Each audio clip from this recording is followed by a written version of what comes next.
Good evening. This is the Nation at 5. My name is Toya Singh. Though we usually focus on stories within the country, today we are taking you to the continuing conflict in the Middle East. Remember, 4 days ago on Saturday morning, the Hamas had fired out missiles into South Israel from the Gaza Strip. We've been covering for you the retaliation in the hours since. Remember that Hamas also reportedly took 150 Israelis at least hostage. We're going to continue to bring you developments as the Israeli defense minister has said that they're going to be cutting off energy, food supplies and electricity to the Gaza Strip. 2.5 million people live within that patch. What this effectively means, we'll continue to bring you ground reports of. First though, let's take a look at visuals that are coming in from both the Gaza Strip and different parts of Israel.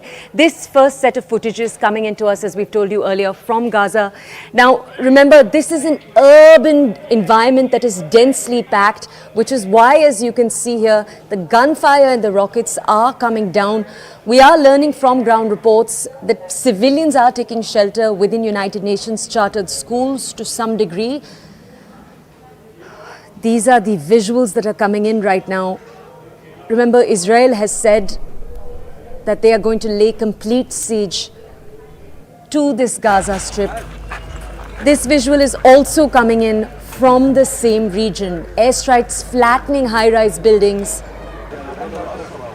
Remember, the Israel Defense Forces have said that the situation is complicated by the fact that the Hamas will often use civilian targets. Let's go over to my colleague.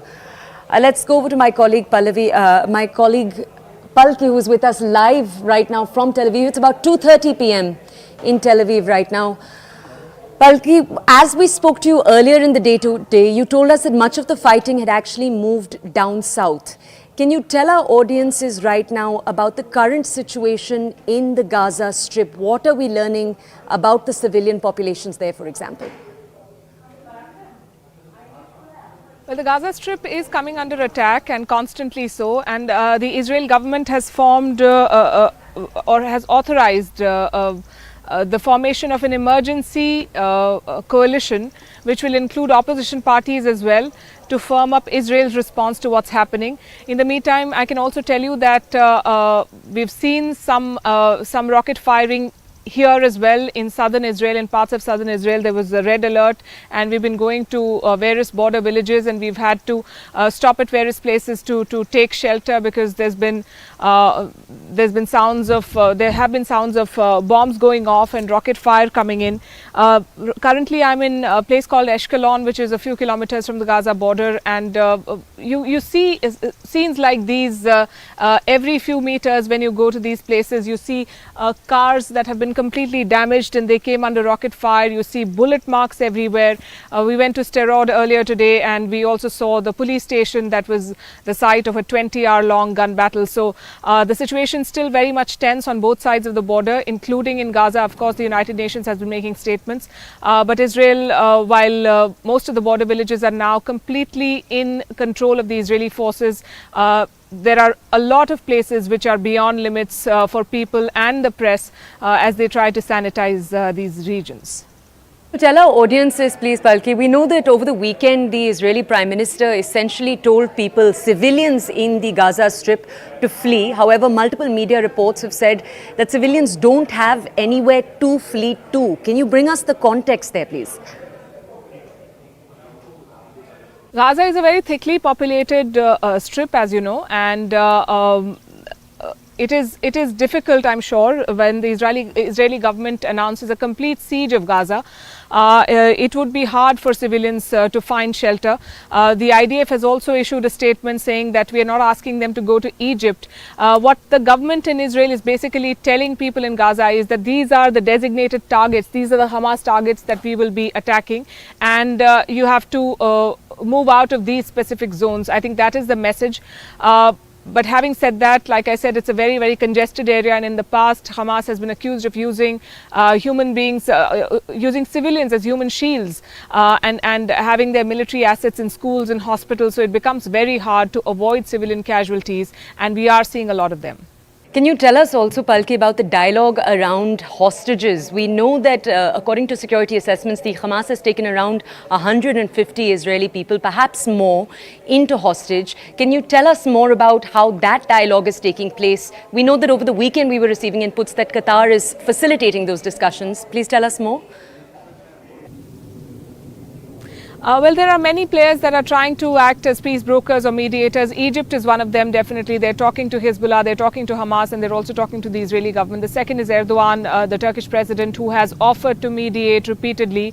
And Qatar, of course, given the fact that the top Hamas leadership resides in Gaza and gets a lot of political and monetary backing from the regime in Doha. So yes, they're all trying to do this. We've had multiple statements coming from the Hamas leadership. One side saying that we are prepared for the long haul and we will continue to fight, and we have taken hostages and we are going to use hostages as bargaining chips to get Palestinians held up in Israeli jails out, and also Palestinians held overseas. So that is one side. The other side saying that we are ready to discuss some sort of a deal with Israel. At this point, a deal looks very unlikely on the Israeli side, given the scale of this attack that we've seen, and there's a lot of pressure on the government and the agencies, given the colossal intelligence failure that we also saw that resulted in this attack and the casualties that followed. More than 900 Israelis have died, more than 2,400 are injured. So Israel's response is going to be tough, and we are only going to see an escalation in the days ahead as the government of Israel prepares for a ground offensive now. So far they've been focusing on aerial attacks, but we are looking at a very strong possibility of a ground offensive. So a deal at this point looks very difficult to achieve. Can you take us, Palki, to that exact point? You said right now that a ground invasion is possibly imminent. Many experts say that the urban, dense, packed environment of the Gaza Strip might make this challenging, even though the IDF does have a technology advantage, a size advantage, when it just comes to the size of their forces. Can you tell us a little bit more about what the next few days could possibly look like? Who stands in advantage here?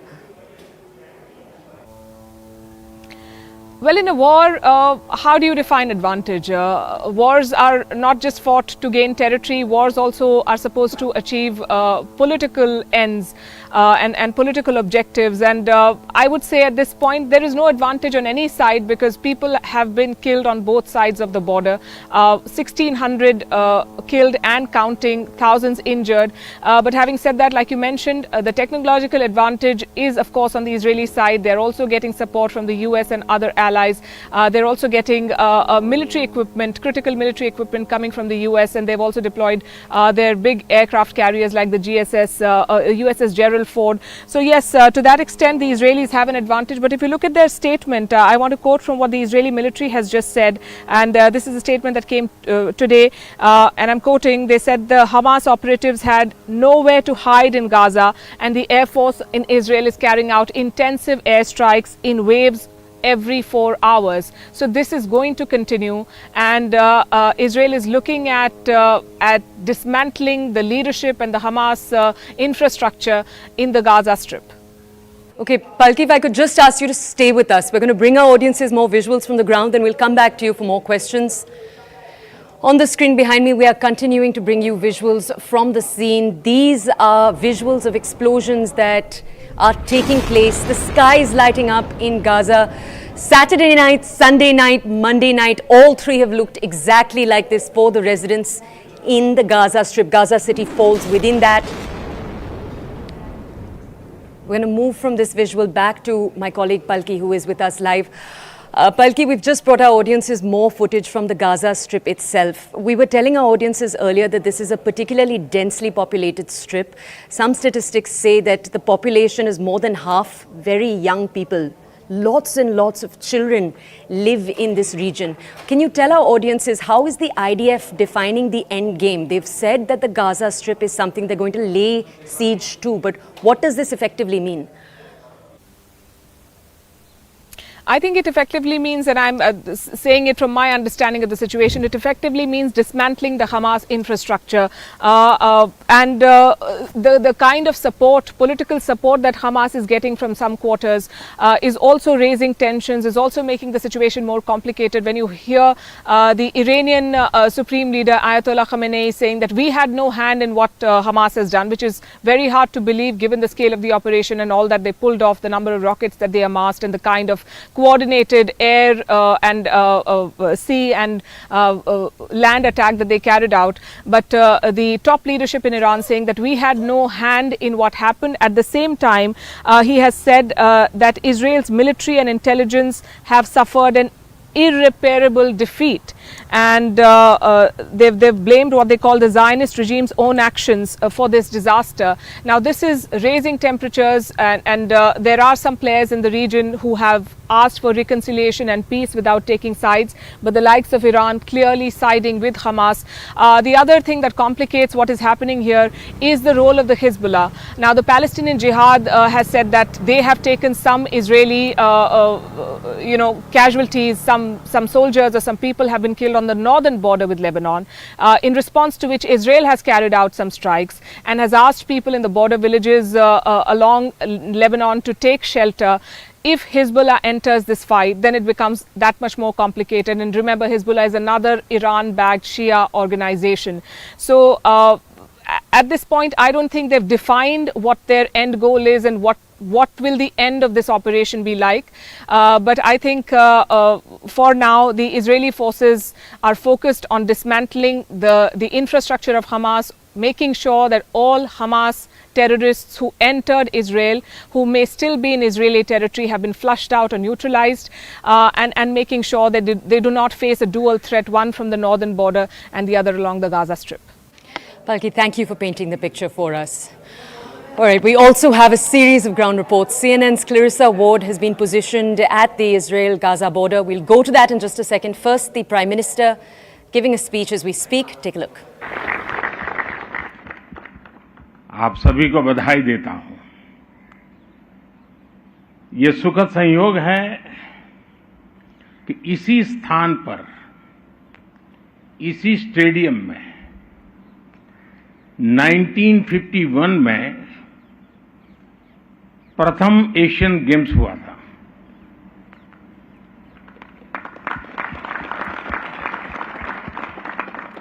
आज आप भी और आप सभी खिलाड़ियों के आपने जो पराक्रम किया है, जो पुरुषार्थ किया है, जो परिणाम दिया है, उसके कारण देश के हर कोने में एक उत्सव का माहौल है। 100 पार की मेडल टैली के लिए आपने दिन रात एक कर दिया। एशियन गेम्स में आप सभी खिलाड़ियों के प्रदर्शन से पूरा देश गौरव की अनुभूति कर रहा है। आज मैं पूरे देश की तरफ से अपने एथलीट्स के प्रशिक्षकों को, ट्रेनर्स और कोच का भी हृदय से अभिनंदन करता हूं, आभार व्यक्त करता हूं। मैं इस दल में शामिल हर व्यक्ति, सपोर्ट स्टाफ, फिजियो, अधिकारीगण, उन सभी की भी भूरी भूरी प्रशंसा करता हूं, सराहना करता हूं। और आपके माता पिताजी को मैं विशेष रूप से वंदन करता हूं, क्योंकि शुरुआत घर से होती है।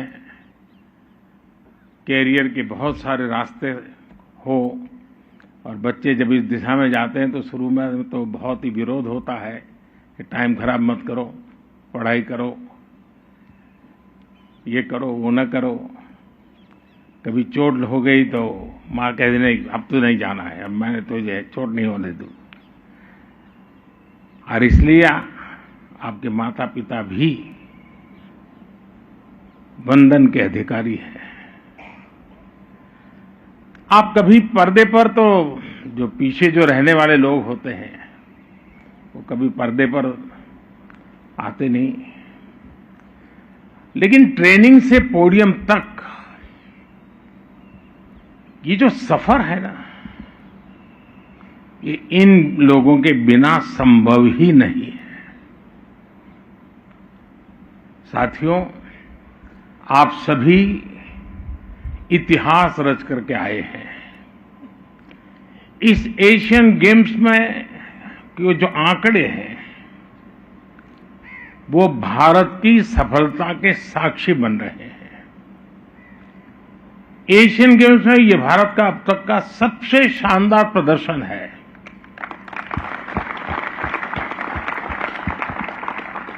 और व्यक्तिगत रूप से मुझे इस बात के लिए संतोष है कि हम सही दिशा में जा रहे हैं। जब हम वैक्सीन की तरफ काम कर रहे थे तो बड़ी आशंकाएं थी कि सफल होंगे नहीं होंगे, लेकिन जब वैक्सीन में सफल हुए 200 करोड़ से डोज लगे, देशवासियों की जिंदगी बची और दुनिया के 150 देशों की मदद हुई, तो मुझे लगा कि हाँ, हमारी दिशा सही है।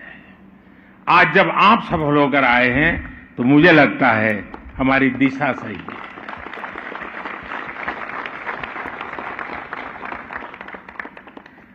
विदेशी धरती पर एथलेटिक्स में सबसे ज्यादा मेडल भारत ने इस बार जीता है। शूटिंग में हाईएस्ट एवर मेडल, आर्चरी में हाईएस्ट एवर मेडल, स्क्वैश में हाईएस्ट एवर मेडल, रोविंग में highest ever medal, female boxing में highest ever medal, women cricket में पहली बार गोल्ड मेडल, मेल क्रिकेट में पहली बार gold medal, squash mixed doubles में पहली बार गोल्ड मेडल। आप लोगों ने गोल्ड मेडल्स की जड़ी लगा दी।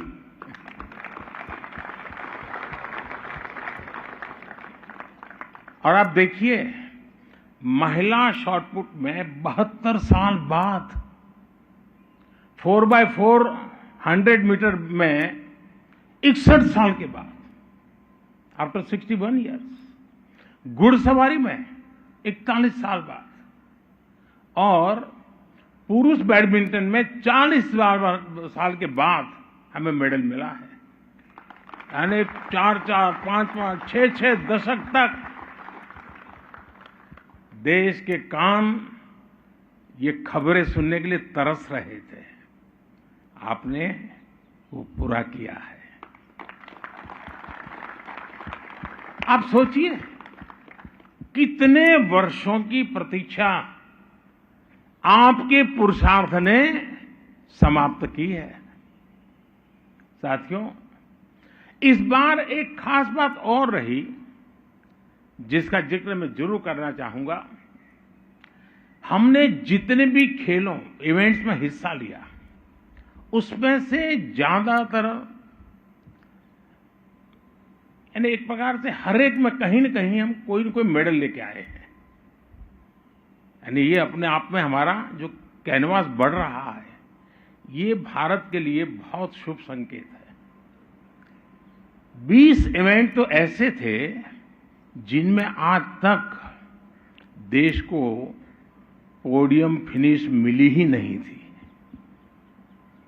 अनेक खेलों में आपने सिर्फ खाता नहीं बल्कि एक नया रास्ता खोला है। एक ऐसा रास्ता जो युवाओं की पूरी पीढ़ी को प्रेरित करेगा। एक ऐसा रास्ता जो अब एशियाई खेलों से आगे बढ़कर ओलंपिक्स के हमारे सफर को नया विश्वास देगा। साथियों, मुझे इस बात का भी गर्व है कि हमारी नारी शक्ति ने इन खेलों में जबरदस्त प्रदर्शन किया है।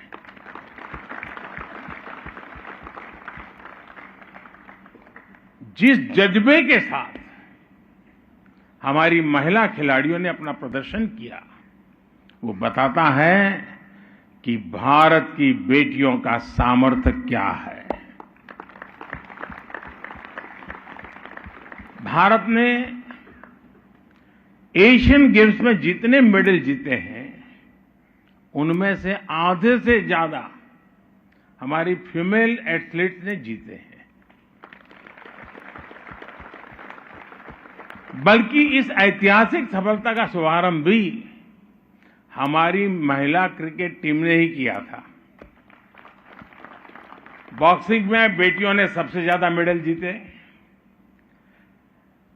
ट्रैक एंड फील्ड्स में तो ऐसा लग रहा था कि जैसे हमारी बेटियां सबसे आगे निकलने के लिए ही उतरी हैं, वो जैसे तय करके आई है। भारत की बेटियां नंबर 1 से कम में मानने को तैयार नहीं है, और यही नए भारत की स्पिरिट है, यही नए भारत का दम है। नया भारत अंतिम परिणाम तक, अंतिम विजय की घोषणा होने तक अपना प्रयास छोड़ता नहीं है। नया भारत अपना सर्वश्रेष्ठ देने की, सर्वश्रेष्ठ करने की कोशिश करता है। मेरे प्यारे एथलीट्स, आप भी जानते हैं कि कभी भी हमारे देश में टैलेंट की कमी नहीं रही है। देश में जीत का जज्बा हमेशा था। हमारे खिलाड़ियों ने पहले के समय में भी बहुत अच्छा प्रदर्शन किया है, लेकिन बहुत सारी चुनौतियों की वजह से मेडल के मामले में हम पीछे ही रह जाते थे। इसलिए 2014 के बाद से भारत अपने स्पोर्ट्स इकोसिस्टम को आधुनिक बनाने में, उसके कायाकल्प में जुटा है। हमारा प्रयास है भारत के खिलाड़ी को दुनिया की बेस्ट ट्रेनिंग फैसिलिटीज मिले। भारत का प्रयास है भारत के खिलाड़ी को देश और विदेश में खेलने के ज्यादा से ज्यादा अवसर मिले। हमारा प्रयास है भारत के खिलाड़ी को चयन में पारदर्शिता मिले, उसके साथ भेदभाव न हो।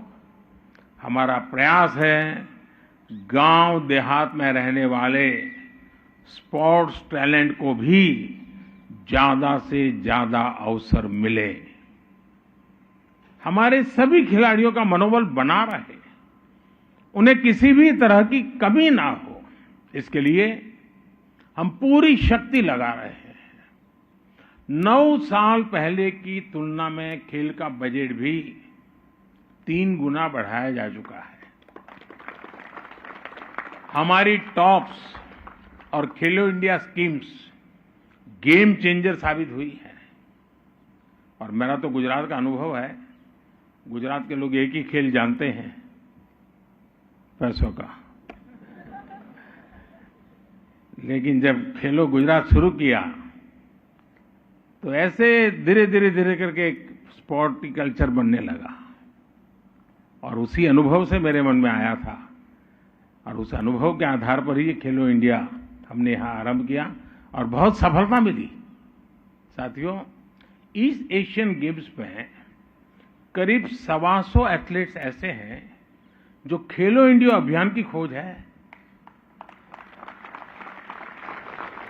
इनमें से 40 से ज्यादा ने मेडल भी जीता है। खेलो इंडिया अभियान से निकले इतने सारे खिलाड़ियों का पोडियम तक पहुंचना ये दिखाता है कि खेलो इंडिया अभियान सही दिशा में है। और मैं आपसे भी आग्रह करूंगा, आप जहां से भी हैं वहां के स्कूल कॉलेज जब भी बात करें, हर एक को खेलो इंडिया में हिस्सा लेने के लिए प्रोत्साहित करते रहें।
Saturday's attack by Hamas marked the worst breach in Israel's defenses in decades. According to a Reuters source, Hamas deployed a force of about 1,000 fighters, organized into specialized units.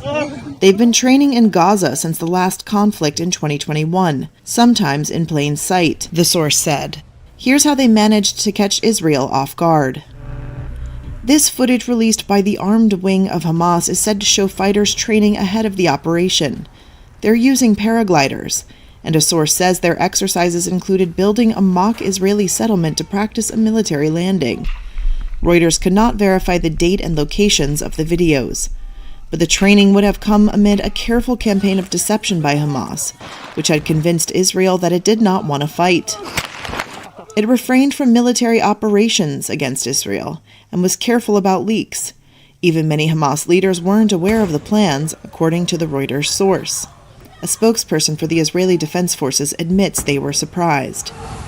Hamas separated its fighters into several specialized groups to carry out the attack in the air and on the ground. It fired thousands of rockets at around 6:30 a.m. on Saturday. The bombardment was intended to cause shock and confusion, while providing Hamas fighters with cover to break the fortified fence surrounding Gaza. Teams of fighters on hang gliders, or motorized paragliders, flew over the border and secured terrain for the main ground assault. A 400-strong elite force on the ground attacked the fortified Gaza fence. Videos issued by Hamas are said to show fighters breaching the security fences. It also released video of drones it says it used for border surveillance.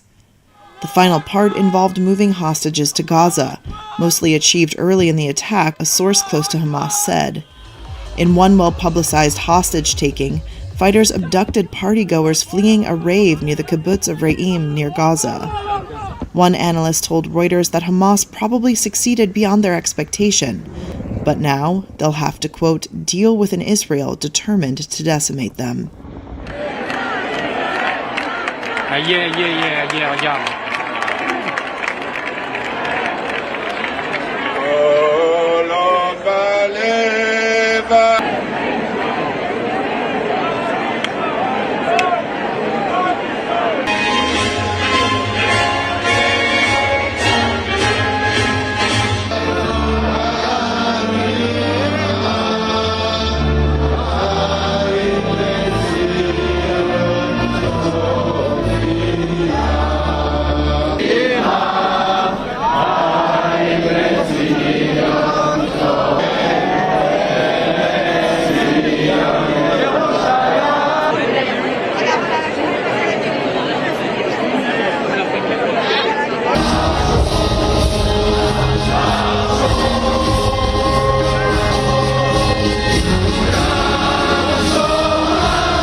Je passe maintenant le micro au président du groupe.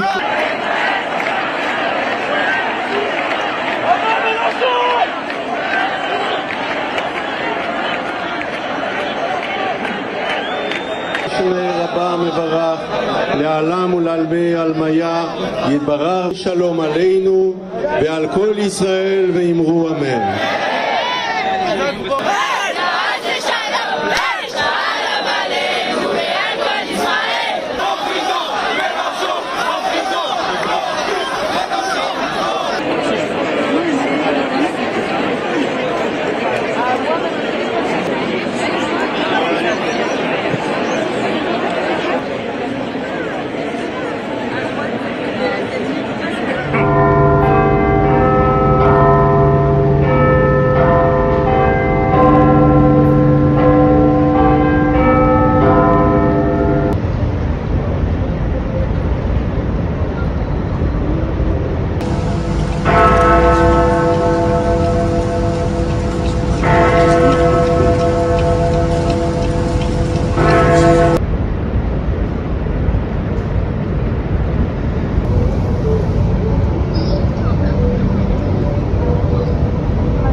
يصدر من رعيم باتجاه قطاع غزة. ها هم جنودنا الذين أثخنوا في عدونا.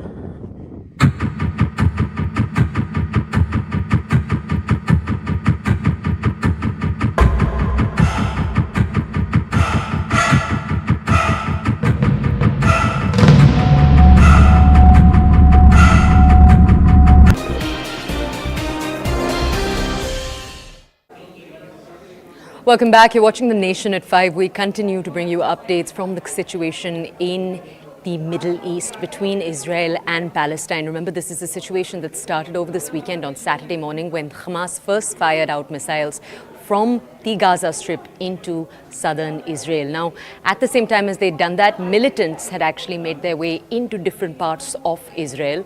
According to some reports, 20 different spots across Israel. Now, the IDF has been fighting back against them through the last 3 days. They've also made their way, along with tanks, towards the Gaza Strip. The imminent fear as we speak is of a ground invasion taking place. We'll continue to bring you details about what that could possibly look like. The Gaza Strip and the West Bank both remain in the IDF's focus. The videos we're about to show you are videos of debris in the West Bank region. So remember, Gaza Strip and West Bank, these are the two regions with Palestinians. These visuals come in from the West Bank in particular. Damaged cars, houses after missile strikes take place over the last 3 days in this region.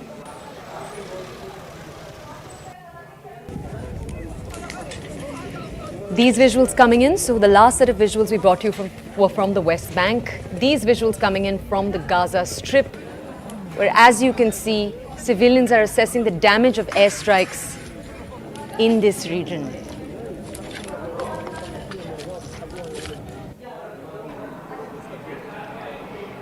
And remember, Israel has been dealing with the issue with Hamas on one side and the Hezbollah on the other. Towards the north of the country, the fighting with Hezbollah continues. Israel, as you can see, fortifying deployment at the Israeli-Lebanese border after the Hezbollah claimed to have fired in missiles into northern Israel over the weekend. All right, now a ground report. CNN's Clarissa Ward brings you this next ground report. She's stationed at the Israel-Gaza border, which Israel is saying they've now once again refortified. Take a look. This is a ground report. So forgive me, I have a slightly unelegant position, but we have just had a massive barrage of rockets coming in here not too far from us. So we have had to take shelter here.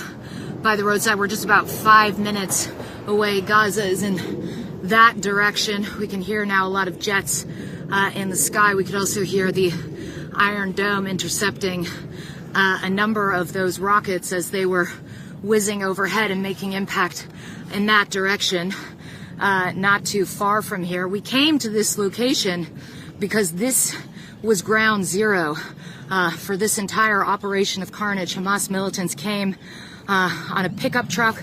This was the first place where they breached that border wall, and they basically drove down this strip, just spraying lead wherever they went. We saw, in fact, I was just grabbing it before that happened and we had to hit the deck, but heavy weaponry being used. It's saying we can get up now. Where are we moving to? Sorry, just 1 second. Let's come up and go this way, and then. All right, so now I can show you the scene here. This is where those militants first came, opening up fire on all these vehicles. There's a baby carriage down there, turned over on its side. You can see over there, Clayton, if you just show in the distance there, some kind of strikes, looks like in Gaza as well. Return fire. Or is that the smoke from the rocket launches? Forgive me. It's a little difficult after being crouched in a ditch to know exactly what's been going on. But yes, multiple casualties along this area. You can probably see the scale of the damage that was done to these vehicles. A lot of them just blew up with the force of the ammunition they were taking. And they're just now towing away the actual pickup truck that was carrying those Hamas fighters. It met with some resistance. Careful, Clayton. There were a couple of bullet holes in the windshield rather.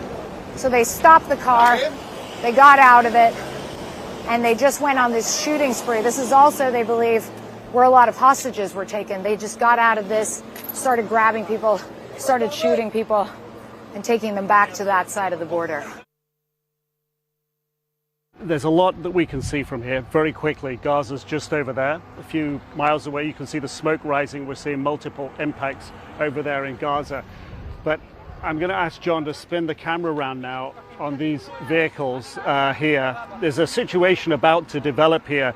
Now, the people here pulling the bags from the vehicles are volunteers getting the identification documents of all those young partygoers who were at the party.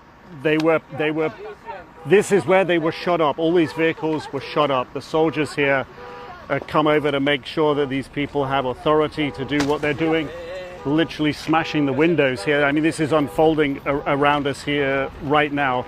But these people, it's okay. It's okay. Not okay. Not okay. It's not okay. Okay. We're explaining. We're explaining. Okay. No, don't talk to me like this. No, you can see them like this. What is it? They're collecting the documents. It's okay. Thank you. Not about collecting. Why move the window? What's the reason?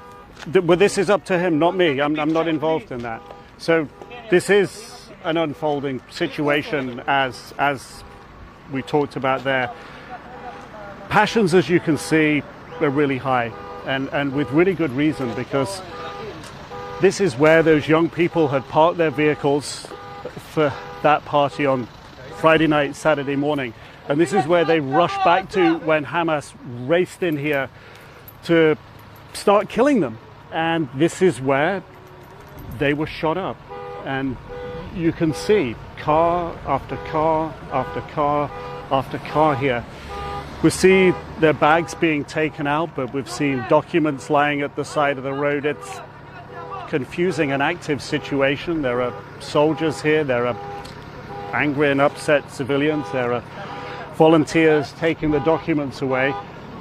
But look up here, more and more of these vehicles, and it just really gives you that sense and understanding of the horror of the moment when, in the early hours of the morning, suddenly the partygoers found themselves being attacked by Hamas, brutally murdering them. We've listened to testimony of doctors who've treated some of the wounded and the dying, and they were trying to escape. They were trying to get away.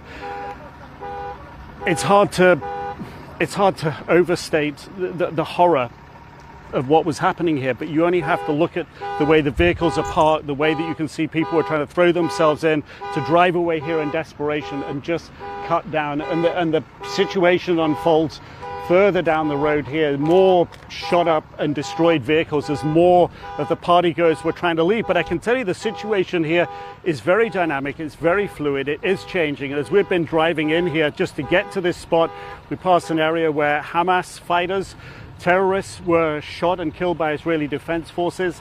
Their vehicles are lying at the side of the road, their bodies are still lying at the side of the road. And we've also seen the biggest deployment that we've witnessed so far of Israeli military defense forces with tanks, howitzers, armored personnel carriers deployed out in the field, dozens and dozens of them. That's the biggest deployment that we've seen so far. And while we were driving down here, we've seen a lot more reinforcements on their way. So this is an area that's having increasingly more and more troops put in here, very close to Gaza, as we're talking about over here. And again, that's the impact of airstrikes there on Gaza, and they're ongoing. We hear the fighter jets in the skies above us, and then you'll see a plume of smoke rise up from over there. And the reason that these people are rushing in to take away the possessions of all those who were killed, injured during the Hamas killing spree, they're rushing in and they're doing this at high speed because they're very concerned about the security situation here. And what they're trying to do is to bring information and relief to some of those families who have no knowledge of what happened to their loved ones. But you've just witnessed what it's like here at the moment. There's multiple things going on, and tensions are high, concerns are high. Most of the civilian population has been evacuated from around here. More visuals from the ground coming in. CNN's Nick Robertson was present in an Israeli airport when sirens went off around him. Take a look.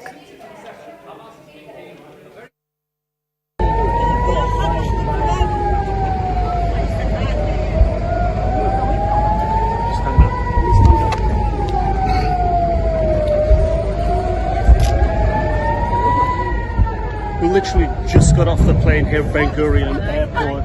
The sirens have gone off, people are taking cover. We got off the bus, people are taking cover, and you can hear the intercept missiles banging in the air.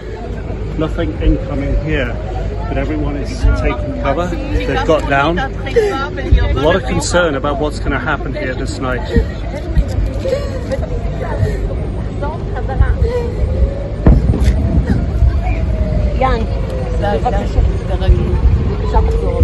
Look it out of your way.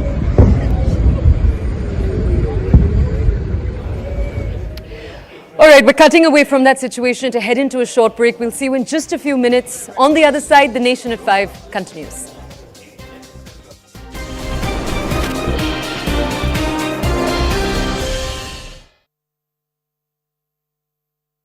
Brought to you by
Welcome back. You're watching The Nation at 5. We continue to bring you visuals and ground reports from the Middle East, the continuing conflict with Gaza and, of course, Israel. Now, our next ground report, my colleague Neeraj Kumar has been reporting to us and bringing us ground reports from different parts of Israel. Take a look. देखिए एस्केलॉन में हैं इस वक्त हम लोग एस्केलॉन से reporting कर रहे हैं। एस्केलॉन जो कि दक्षिणी शहर है इजराइल का, और यहाँ से आपको लगातार पल पल की खबर हम न्यूज़ 18 इंडिया और न्यूज़ 18 पे दे रहे हैं। और ये शहर है इस वक्त घोस्ट सिटी है। म्यूनिसिपैलिटी में आए हैं, यहाँ के लोकल में म्यूनिसिपैलिटी में हम कुछ काम से कुछ लॉजिस्टिक इशू क्लियर करने, लेकिन कभी भी यहाँ हम मौजूद जरूर है। पहले आपको तस्वीरें दिखा दें। ये शहर देखिए पूरा का पूरा मार्केट बंद है। करम सिंह को कहेंगे वो यहाँ की तस्वीरें दिखाए। पूरा घोस्ट सिटी के तौर पे वीरानगी छाई हुई है, सारा कुछ बंद है, कुछ भी खुला हुआ नहीं है। तस्वीरों से आपको, वीडियो से अंदाज़ा लग सकता है कि एस्केलॉन की स्थिति क्या है। हम तेल अवीव में भी थे, लेकिन वहाँ थोड़ा सा हैपनिंग है, यानी वहाँ मिसाइल कम आ रहे हैं, लेकिन सारे शहर वीरान की तरह शांत दिख रहे हैं। शहर पे सन्नाटा है, कोई भी नहीं है।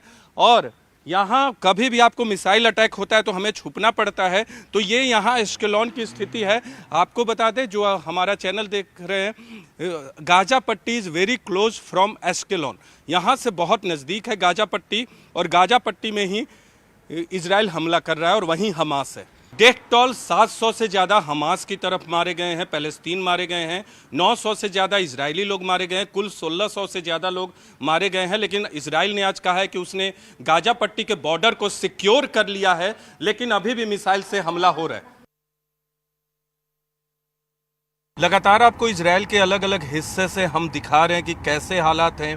तेल अवीव में हम लोग थे, तेल अवीव के बॉर्डर एरिया में हैं, और तेल अवीव से जैसे जैसे आप दक्षिण की तरफ जाते हैं, यानी गाजा स्ट्रिप की तरफ जाते हैं, वहाँ खतरा बढ़ते जाता है। हम इस वक्त तेल अवीव से एस्केलॉन की तरफ बढ़ रहे हैं, जो कि गाजा पट्टी से बहुत नज़दीक है। गाजा पट्टी में भी बहुत खून खराबा हुआ है, हमास का वहीं कब्जा है, इजराइल ने हमला किया। लेकिन अब आप यहाँ से तस्वीरें देखें, ये सड़क हमें ले जा रही है एस्केलॉन की तरफ। एस्केलॉन और एस्केलॉन के आसपास के दूसरे जो छोटे शहर हैं गाजा पट्टी के करीब, वहाँ सबसे ज़्यादा नुकसान हुआ है, वहाँ लोगों को सबसे ज़्यादा खतरा है।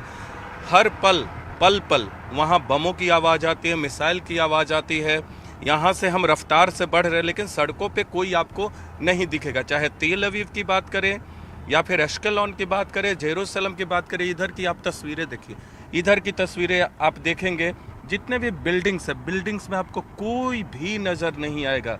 यहाँ से जैसे जैसे हम निकलेंगे, आपको सड़क पे गाड़ियाँ दौड़ती हुई दिखेंगी, क्योंकि एक जगह से दूसरे जगह जाने पे लोगों की मनाही नहीं है। लेकिन हर शहर में, क्योंकि मिसाइल अटैक बीच बीच में हो रहा है, तेल अवीव में भी मिसाइल अटैक हुआ, एयरपोर्ट के बगल में मिसाइल अटैक हुआ। लेकिन जैसे जैसे आप बाहर की तरफ जाएंगे, तेल अवीव के बाद दक्षिण में, साउथ में, तो आपका खतरा बढ़ते जाएगा।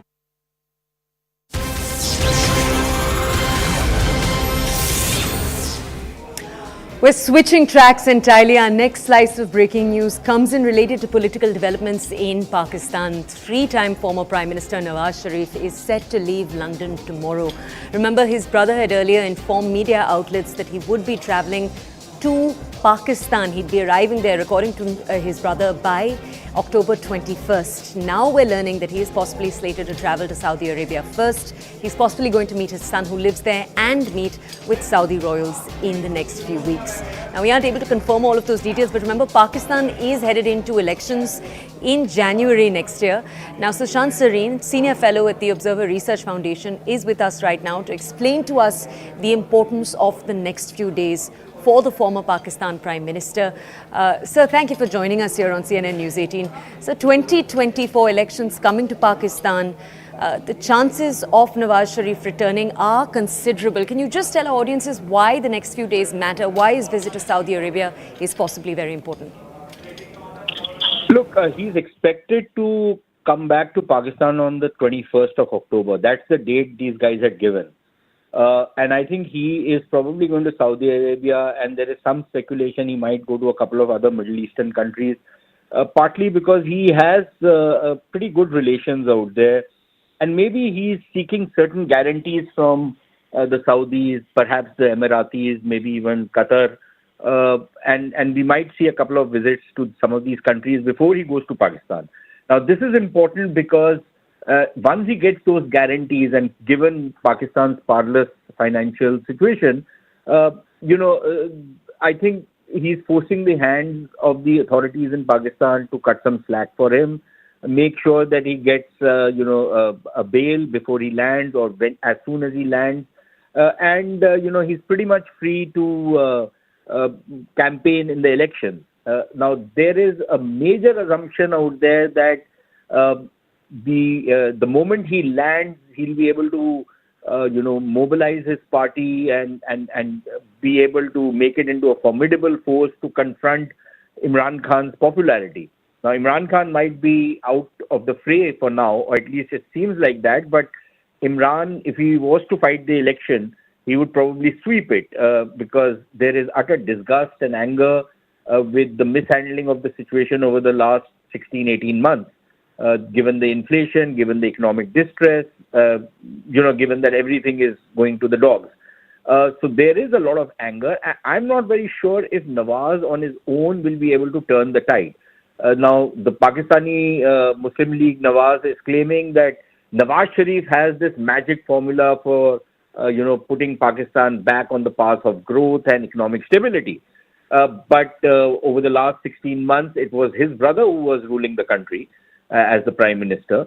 And they didn't seem to have any idea on how to put the economy back on the rails. In fact, they made a complete hash of it, partly because Nawaz Sharif's relative, Ishaq Dar, who's a complete, clown when it comes to matters economic. He's a chartered accountant, but he prances about as an economist. He made a complete hash of the situation. Unfortunately, we have run out of time. Thank you for providing us with your expertise on that story. We're going to take our audiences very quickly now to News Blitz, a quick wrap of stories taking place across the country right now. Our first story coming into us from Telangana, where you remember election dates were announced yesterday. Telangana is one of 5 states that is going to be going into elections later this year. And in Telangana, we're learning that Home Minister Amit Shah is going to be addressing a public meeting. This will be taking place in Adilabad. And with that, he's going to be kicking off the BJP's campaigning for the elections. यहां से हैदराबाद केसीआर तक आवाज जानी चाहिए। मेरे साथ दोनों हाथ उठाइए। केसीआर को बदलकर मोदी सरकार बनाने की मुट्ठी बींचिए। 3 दिसंबर को मोदी जी के नेतृत्व में तेलंगाना में भारतीय जनता पार्टी की सरकार बनने जा रही है। All right, and our next story takes us down to Karnataka. In fact, Karnataka's capital, Bengaluru, where there are reports of a missing bus stop that BBMP officials are now responding to. They're saying they removed that bus stop due to substandard work. They've deemed it already a hazard to the public. Police are alleging that the private construction company filed a misleading complaint, and BBMP has also issued a notice to the company in question. Aam Aadmi Party MP Raghav Chadha has moved the Supreme Court. He's challenging his suspension within the Rajya Sabha. Chadha was suspended from the Rajya Sabha on August 11th for a breach of privilege. This is after complaints from MPs. The suspension is to continue till the Privilege Committee submits its findings on the allegations against him. This is for reportedly forging the signatures of MPs. In a surprising turn of events, the Transport Minister in Puducherry tendered her resignation from the ministerial position. She cited personal reasons. But her resignation comes at a time when the UT is grappling with political uncertainties and leadership changes.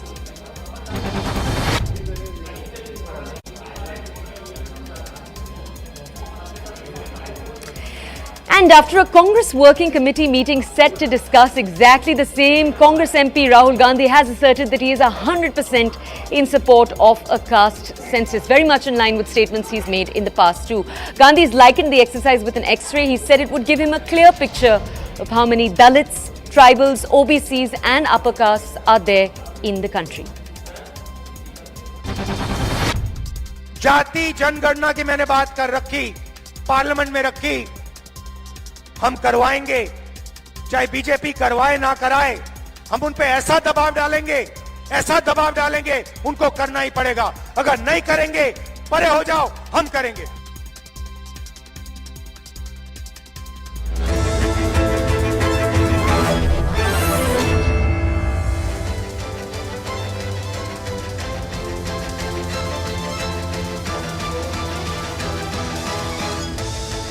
Welcome everyone. Thanks a lot for staying with us. You're watching Plain Speak with me, Shivani Gupta. After 4 days of an intense war with the Hamas, the Israeli forces have finally gained control over the Gaza border. Now they are planning mines in areas where Hamas militants toppled the barrier after another night of air raids on the Palestinian enclave in retaliation for the weekend terror attack. The Israeli military has also claimed that they found about 1,500 dead bodies of Hamas terrorists in their cities. In fact, the Israeli government has now ordered a complete siege of the Gaza Strip. Israel's move has been condemned by the UN, who claim that complete siege will not reduce the tensions and it will further worsen the situation.